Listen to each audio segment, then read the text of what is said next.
everyone, it's Sean and I am back with another animal facts video. As you can see, I have a very awesome snake with me. This is Skittles, and Skittles is a Brazilian rainbow boa. Now, rainbow boas get their name because of the iridescent nature of their skin. So, with this awesome kind of bronze copper colored skin, light will hit it and refract and kind of give you like a rainbow type colorization across it. A little bit hard to see on camera, but when you see these guys in person, you can definitely see the rainbow refraction on them. These are a very, very cool snake from the South American river basin. They get called Brazilian rainbow boa, but they also live in a multitude of other countries all over in that basin. They can even go upwards into South America. Now, just like other snakes, as you can see, flicking her tongue, using that to stalk out prey, she can pick up pheromones out of the air by flicking the tongue. That tongue then can be interpreted by a special part of her brain called the Jacobson's organ. That Jacobson's organ then tells her what those pheromones are that she's smelling. She also has these awesome heat pits on the front of her face. A little bit hard to see in the camera, but they're little squares that run along the lips. These are heat detecting signatures that basically like seeing an infrared. It's almost like being able to see in the dark. Those squares are picking up heat signatures, the tongue is picking up pheromones, and she's able to hunt. Now, mainly, she's looking for rodents. She'll be eating small rodents. She'll even go after birds. And being that she's actually an excellent swimmer and pretty good in the water, she may even eat aquatic life, but kind of at a minimal. Mainly, they're a rodent hunter. Now, the snake is primarily terrestrial, but as you can see, very, very strong and very good at holding itself up.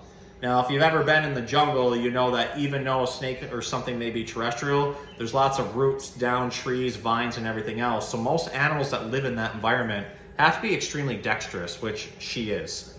She's holding herself up with no problem, then gripping on my arm, then kind of all over the place while I'm doing these. Sorry, I went too close to your head there. Now, rainbow boas are often sought after in the pet market just because of the refractive nature of their skin. And also because with all this colorization on it, like I said, you get a lot of different colors of oranges, reds, russes, browns, a lot of cool patterning. They're more known with this type by looking at the stripes on the head. As you can tell, there's 3 distinct black stripes on the head, and then this circular pattern that goes all the way down the spine. This is how we know it's a Brazilian rainbow boa. Now, they can get pretty long. Typically, you're looking at 4 to 6 feet. Sometimes you may even get upwards of 7 feet. That's a pretty big snake, but they're also often considered a medium-sized boa. So despite being able to get 4 to 6 feet long or even a little bit bigger, they don't get very heavy-bodied. Right now, her thickest point is maybe 3 to 4 inches in diameter. They may get up to 6 inches in diameter, but not much more than that.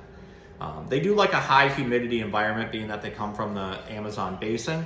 More often than not, when I keep these guys, I like to keep them on sphagnum moss. Sometimes I'll take that moss and mix it either with Eco Earth or Jungle Mix. Not often will I put any type of forest bark or anything in there, just because it'll mold over pretty quick. But you do want to have different types of substrates in there that can easily handle about 60 to 75% humidity or above. And then also having something big enough for them to be able to like lay in. Now, being that they're good swimmers and everything, again, you want to have a big enough water dish, but you don't want it soaked in there. Even with high humidity snakes, if you're adding in a lot of humidity, you can actually cause bacterial infections. They need to be able to get out of that water as needed. She will spend a lot of time burrowing and going underneath things. In her current habitat, she has a lot of large branches that she likes to hide under, and even a big wooden cave. So, as you can see, she's very curious and very active. Typically, Sundays are the feeding day for my snakes around here. She did not eat this week, but she's got a very good body condition. Now, body condition is something that we've briefly talked about before in previous videos, but never really talked about to an extent. With snakes, when we talk about body condition, what we're making sure is that they have good muscle tone throughout the entire body, and then you shouldn't really be able to see the spine. What you're kind of looking for, as you can see, there's a ridge where you know where the spine is at, but it shouldn't be concave onto either side. It should be this nice slope that she has there. This is pretty much a perfect body condition, what I'm looking at right now. An overweight snake, you won't have that slight divot there. It's just going to be built up with fat. And also with an overweight snake, you're going to start to see scale separation. So on a scale of like 0 to 10, 0 being like completely emaciated, 10 being morbidly obese, Skittles here sits right in the middle at about a 5 or a 6. It is hard to get snakes to lose weight. You pretty much just have to stop feeding them and then hope that they get active. Now, when a snake's not eating, they typically go inactive to conserve their energy. So what you can do in order to get them to start losing weight is offering enrichment items that make them want to move around. Lots of branches, lots of vines, and then also I've noticed that adding leaf litter into an exhibit, especially knowing where it came from. You don't want anything with pesticides or fertilizers on it, but it makes them want to go around and smell everything, so that activity level gets them moving.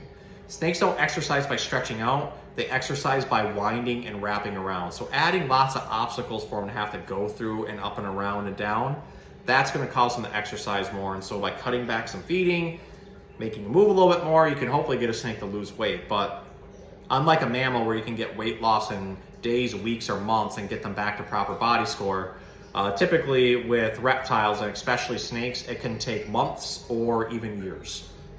So luckily this snake is in good shape despite having not eaten this week.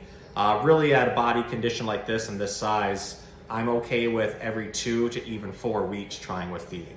A lot of times what I look for with my bigger snakes and medium-sized ones is activity level. If they're out and they're looking like they're hunting and they're flicking their tongue all over the cage, I know they're looking for food, that's typically when I'm gonna offer it up. But other than that, they can conserve as much as needed. So that's Skittles, the Brazilian Rainbow Boa. I hope you guys learned a lot. If this is your first time on my channel, please hit subscribe, tag people in it, send it to people. As I say at the end of every video, I love teaching people about animals. It's just awesome. It's one of my favorite things. I'm very lucky that I get to do this. So, and also my comment section is open. I don't believe that anybody is 100% an expert on anything. If you have info or facts that you can add about rainbow boas, that would be awesome. I'm always up for learning more. If I happen to make a mistake, please politely call me out and be like, hey, actually, did you know this? And if you can give me sources for it, that's even better. I love finding scientific-based sources. A lot of times if I'm looking up animal info, I'm using Google Scholar, or I'll go to zoological websites and see what I can find. But so, hope you guys love learning about Skittles as I did. Very, very cool snake here, and we'll see you next time.